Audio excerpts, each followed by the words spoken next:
Tokyo में खेलों के महाकुंभ ओलंपिक 2020 का रंगारंग समापन समारोह, आतिशबाजी से जगमगा उठा टोक्यो का आसमान। टोक्यो में ओलंपिक खेलों का रंगारंग समापन समारोह में पहलवान बजरंग पुनिया ने की भारतीय दल की अगुवाई।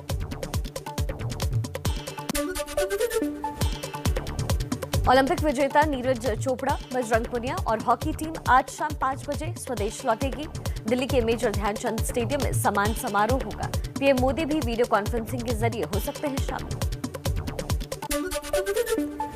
ओलंपिक में पदक जीतने पर पीएम मोदी का ट्वीट लिखा, भारतीय दल के हर खिलाड़ी को शानदार प्रदर्शन के लिए बधाई। मेडल जीतने से देश गौरवान्वित हुआ। ओलंपिक के स्वर्ण पदक विजेता नीरज चोपड़ा ने एबीपी न्यूज पर 1983 वर्ल्ड कप के विजेता कपिल देव के साथ साझा किए जीत और संघर्ष के अनुभव। बोले, सरकार से मदद मिली, अपने पैसे से खरीद भी नहीं सकता था जेवलिन। पानीपत में नीरज चोपड़ा के घर पहुंचे हरियाणा के गृह मंत्री अनिल विज। नीरज के माता पिता से मुलाकात कर जीत की बधाई दी। गोल्डन बॉय नीरज चोपड़ा के घर पानीपत में जोरदार जश्न। परिवार के बुजुर्ग से लेकर नौजवानों ने नाच गाकर बेटे की जीत की खुशी मनाई। नीरज चोपड़ा के घर पर बधाई देने विशेष तौर पर ढोल वाले दिल्ली से पानीपत पहुंचे। ढोल की थप पर परिवार और गांव वालों ने नाच नाच कर जश्न मनाया। पानीपत में नीरज की जीत के बाद दोस्तों में जोरदार उत्साह। नीरज के इंतजार में पहुंचे पानीपत। नीरज चोपड़ा आज टोक्यो से लौटेंगे देश। पानीपत में परिवार कर रहा है अपने लाल का इंतजार। घर पर उनकी पसंद के चूरमा के लड्डू बनाए गए हैं। चंडीगढ़ में एक ऑटो चालक ने नीरज चोपड़ा के मेडल जीतने का जश्न अनोखे अंदाज में मनाया। दिन भर सवारियों को मुफ्त में करवाया ऑटो में सफर।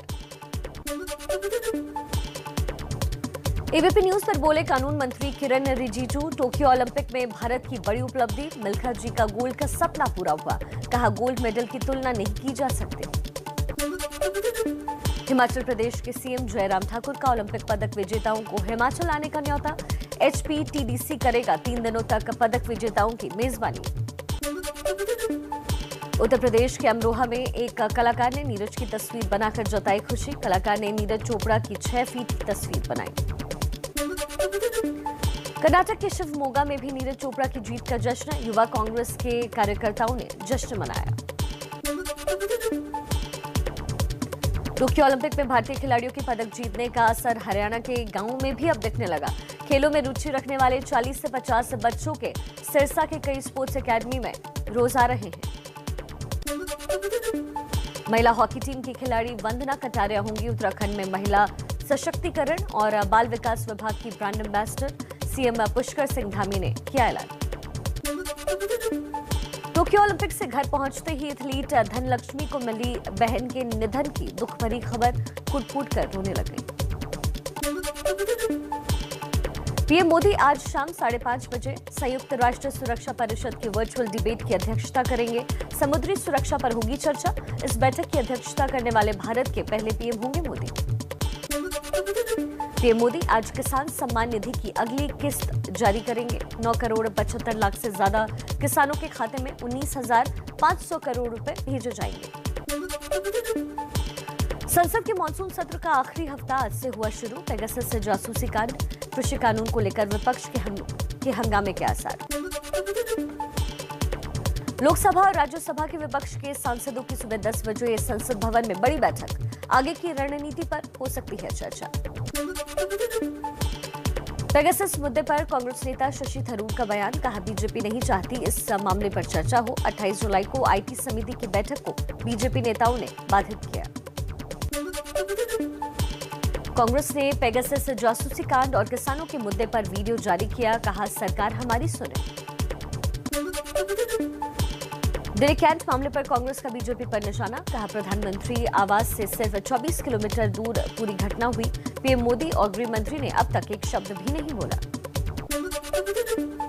राहुल गांधी का ट्विटर अकाउंट लॉक होने पर विवाद और बढ़ गया है। रणदीप सुरजेवाला बोले, मोदी सरकार अनुसूचित जाति की बेटी के लिए उठी आवाज को दबाना चाहती है। कांग्रेस आज करेगी विरोध प्रदर्शन। कांग्रेस नेता राहुल गांधी आज कश्मीर के दौरे पर जाएंगे। पार्टी नेता गुलाम अहमद मीर के बेटे के रिसेप्शन में शामिल होंगे और प्रदेश कांग्रेस कमेटी के साथ बैठक भी करेंगे। खेल पुरस्कार के नाम पर विवाद को लेकर बोले गौतम गंभीर, पहले जवाहरलाल नेहरू और इंदिरा गांधी का नाम हटाया जाए, उसके बाद मोदी स्टेडियम पर विचार होगा। राजनीति से जुड़ी कुछ और खबरों का कर लेते हैं रुख, इसी तरह फटाफट अंदाज में। मिशन यूपी पर बीजेपी अध्यक्ष जेपी नड्डा और सीएम योगी ने आगरा में जिलाध्यक्ष, जिला प्रभारी और क्षेत्रीय मोर्चा के अध्यक्षों के साथ बैठक की। आगरा में कोरोना वॉरियर्स सम्मेलन में जेपी नड्डा ने कहा, कुछ लोग बीजेपी की वैक्सीन कहकर भ्रम फैला रहे थे, वही अब वैक्सीन की मांग कर रहे हैं। कोरोना वॉरियर्स सम्मेलन में बोले सीएम योगी, कोरोना काल में पीएम मोदी ने अच्छा काम किया, कोई भी गरीब भूख से नहीं मरा। यूपी के सीएम योगी आदित्यनाथ और अखिलेश यादव में जुबानी जंग। अखिलेश बोले, योगी सरकार ने रोक दिया है यूपी का विकास, समाजवादी पार्टी जीतेगी 400 सीटें। यूपी चुनाव से पहले पिछड़े वर्ग के वोट पर अखिलेश यादव की नजर। राज्यपाल कश्यप के नेतृत्व में आज से पिछड़ा वर्ग सम्मेलन आयोजित करेगी समाजवादी पार्टी। कांग्रेस की बढ़ती महंगाई, बेरोजगारी, किसानों के मुद्दे पर योगी सरकार को घेरने की तैयारी। अगस्त क्रांति की सालगिरह पर पार्टी आज यूपी में बीजेपी गद्दी छोड़ो मार्च निकालेगी। यूपी चुनाव को लेकर आज से कांग्रेस शुरू करेगी किसने बिगाड़ा उत्तर प्रदेश अभियान। यूपी की पिछले 32 सालों की सरकारों को घेरने की योजना। कानपुर यूपी कांग्रेस के प्रदेश अध्यक्ष अजय कुमार लल्लू का बयान, बोले कांग्रेस विधानसभा चुनाव में समाजवादी पार्टी और बीएसपी से गठबंधन नहीं करेगी, दोनों पार्टी से गठबंधन कर खामियाजा भुगत चुके हैं। आम आदमी पार्टी के सांसद संजय सिंह का बड़ा आरोप, यूपी में जल जीवन मिशन योजना में 30,000 करोड़ का घोटाला हुआ है, सेंट्रल इकोनॉमिक इंटेलिजेंस ब्यूरो की रिपोर्ट का दिया हवाला। जल शक्ति मंत्री महेंद्र सिंह संजय सिंह के आरोप को गलत बता चुके हैं, कहा ये निराधार। कहा पाइप सप्लाई का कोई टेंडर यूपी सरकार ने नहीं किया, तो घोटाला कहां से हुआ। बीएचपी के अंतर्राष्ट्रीय कार्याध्यक्ष आलोक कुमार ने श्रीराम समर्पण निधि पर हर आरोप से इनकार किया, कहा जो हिंदू हित की बात करेगा उसी को देंगे समर्थन। बिहार में पोस्टर वॉर वाली सियासत तेज। 16 अगस्त को आरसीपी सिंह के पटना आने से पहले जगह जगह लगे पोस्टर से ललन सिंह और उपेंद्र कुशवाहा की तस्वीर गायब। पटना में छात्र आरजेडी की बैठक के लिए पोस्टर से तेजस्वी गायब। तेज प्रताप के साथ लालू यादव और राबड़ी देवी की तस्वीर लगी। तेज प्रताप बोले, वो हमारे दिल में है, होर्डिंग और पोस्टर से क्या मतलब। आरजेडी के प्रदेश अध्यक्ष जगदानंद सिंह के बयान पर घमासान, कहा जीन्स पहनने वाले राजनीति नहीं कर सकते, जेडीयू का पलटवार। तेज प्रताप और तेजस्वी भी पहनते हैं जीन्स, कैसे रोकेगा। लालू यादव के बड़े बेटे तेज प्रताप यादव ने अपनी ही पार्टी के प्रदेश अध्यक्ष को बताया हिटलर, कहा जगदानंद सिंह हिटलर की तरह बोलते हैं। एमपी विधानसभा में सदस्य पप्पू, फेंकू, बंटाधार जैसे शब्दों का इस्तेमाल नहीं कर सकेंगे। विधानसभा सचिवालय ने असंसदीय शब्दों की सूची जारी की। आज से शुरू हो रहा है मॉनसून सत्र। त्रिपुरा में गिरफ्तार टीएमसी के सभी 14 कार्यकर्ताओं को जमानत मिली। अभिषेक बनर्जी ने ट्विटर पर लिखा, बीजेपी कितनी भी कोशिश कर ले कम पड़ेगी, सत्यमेव जयते। संसद भवन परिसर में आज टीएमसी के सांसद विरोध करेंगे। असम मिजोरम सीमा विवाद को लेकर आज पीएम मोदी से मुलाकात करेंगे असम के सीएम हेमंत बिश्व शर्मा। असम के बीजेपी सांसद भी मौजूद रहेंगे। शनिवार को गृह मंत्री अमित शाह से मिल चुके हैं बिश्व शर्मा। असम मिजोरम सीमा विवाद पर एआईयूडीएफ प्रमुख बदरुद्दीन अजमल का बड़ा बयान, कहा पीएम मोदी को पत्र लिखूंगा, 7 पड़ोसी राज्यों ने असम की जमीन हड़प रखी है। चलिए कुछ और सियासी खबरें आप तक पहुंचाएं तेज रफ्तार में। पीएम मोदी के 7 साल के कार्यकाल पर लिखी गई किताब एक्सीलेटरिंग इंडिया आज शाम 6:30 बजे उपराष्ट्रपति वेंकैया नायडू विमोचन करेंगे। किसान नेता राकेश टिकैत का आपत्तिजनक बयान, कहा लखनऊ हम किसानों का है, किसी के बाप की जागीर नहीं। किसान आंदोलन में विरोध के सुर नजर आए। किसान नेता गुरनाम चढ़ूनी ने किया संयुक्त किसान मोर्चा की बैठक का विरोध, कहा मोर्चा से अलग नहीं हुआ।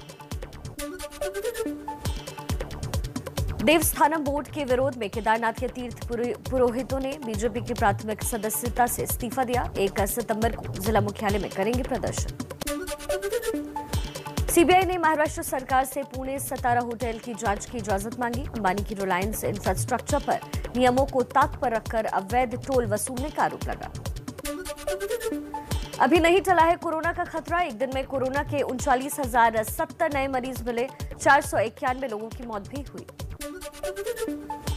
कोरोना से जंग को लेकर आईसीएमआर का बड़ा दावा। कोवैक्सीन और कोविशील्ड की मिक्स डोज कोरोना के खिलाफ ज्यादा कारगर। मुंबई में लोकल ट्रेन में यात्रा करने वालों के लिए अच्छी खबर। वैक्सीन की दोनों डोजेज लगवा चुके लोग 15 अगस्त से कर सकेंगे सफर। कोरोना के डेल्टा प्लस वेरिएंट का कहर महाराष्ट्र में भी बढ़ा। स्वास्थ्य मंत्री राजेश टोपे के मुताबिक राज्य में डेल्टा प्लस वेरिएंट के मामले 45 तक पहुंचे। कोरोना के नियमों का पालन करना जरूरी। महाराष्ट्र में कोरोना के खतरे से बेपरवाह दिखे समाजवादी पार्टी के नेता अबू आजमी। जन्मदिन के मौके पर रैली का आयोजन किया। उड़ाई कोरोना नियमों की धज्जियां। दिल्ली में कोरोना का ग्रेडेड रिस्पांस एक्शन प्लान यानी GRAP लागू। ऐसा करने वाला देश का पहला राज्य बना। GRAP में 4 तरह के अलर्ट लेवल्स हैं। कांग्रेस नेता अधीर रंजन चौधरी ने पीएम मोदी को चिट्ठी लिखी। पश्चिम बंगाल के लिए वैक्सीन का कोटा बढ़ाने की मांग की।